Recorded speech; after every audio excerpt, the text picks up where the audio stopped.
Hello, today I'll be reviewing Nier for the PlayStation 3. This is a pretty tough game to narrow down to one genre. Primarily I'd say it's an RPG, but it has elements of action and adventure games.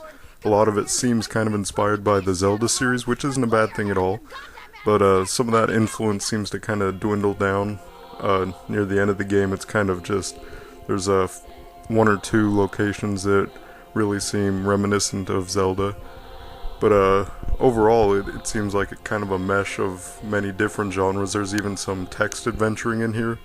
But enough about that, on to the game itself. How to describe Nier. I really don't even know where to begin with the story. Throughout almost the entire game, the story will confuse you and it will just seem kind of a mess and really convoluted. And it doesn't all come together until the very end of the game, in which it actually comes together very impressively, I would say. I was rather surprised that they were able to tie it together so well and make a lot of things that I was confused about throughout the storyline make sense. Furthermore, there's also a New Game Plus option in which the character Kaine, I'll get to her later, but it fleshes out her character more, and there's a lot of depth to the story that you don't really understand in your first playthrough, I would say, and especially with Kaine.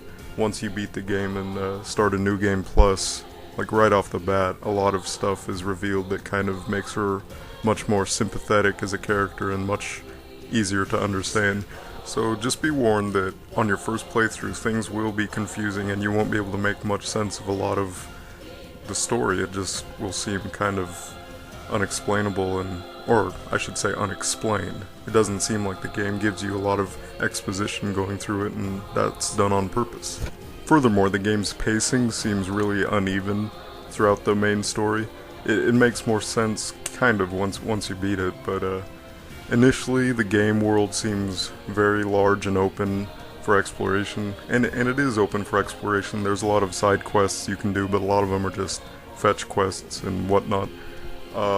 There's not really that much motivation to do it unless you want the trophies, because a lot of them aren't very memorable. Some of them are, but quite a few of them, just your standard fetch quest type stuff. You will also revisit a lot of locations, which isn't too bad unless it's a location that annoys you, such as, for me, the Eyrie, which is Kaine's hometown, which isn't so bad. It's nice to look at first, but it's kind of hard to navigate around, especially at certain points in the game. There's also the junkyard, or maybe it's called the junk heap, I don't really remember, but anyway, that place kind of got on my nerves after a while because it just got boring to navigate around that place, especially since in one instance, right after finishing a quest there, shortly afterward, I came back and had to do something else. So I kind of got tired of seeing that place, but enough about that. So basically, it's non-linear to an extent, but the world isn't as big as you would think it would be. But it's not that big of an issue because a lot of the locations you visit are very interesting, very original, and some of them are quite beautiful. The combat is either hit or miss, depending on which weapon you use, in my opinion. Some of the heavier weapons, or the really heavy weapons, make the game kind of a nuisance to play when you're in combat, whereas with the lighter weapons, it's a lot more fun to play because you can build up a lot of combos and actually feel like you're doing damage instead of swinging around a big sword and missing half the time, and yeah, it gets kind of annoying doing it that way, and so I would recommend sticking to the lighter weapons even if they're slightly less powerful overall. If you want a more satisfying game experience, then you might as well stick to the lighter weapons, but that's my opinion, so it might just be me. Pretty much the only enemies you will fight in the game are shades, and while that can seem kind of repetitive, once you get to the ending and everything comes together, there's a reason why there's all these shades running around, and it's never really explained beforehand, but I'm not going to spoil anything. It comes together nicely and you'll appreciate it. Well, I did. Some of the boss battles are pretty cool though.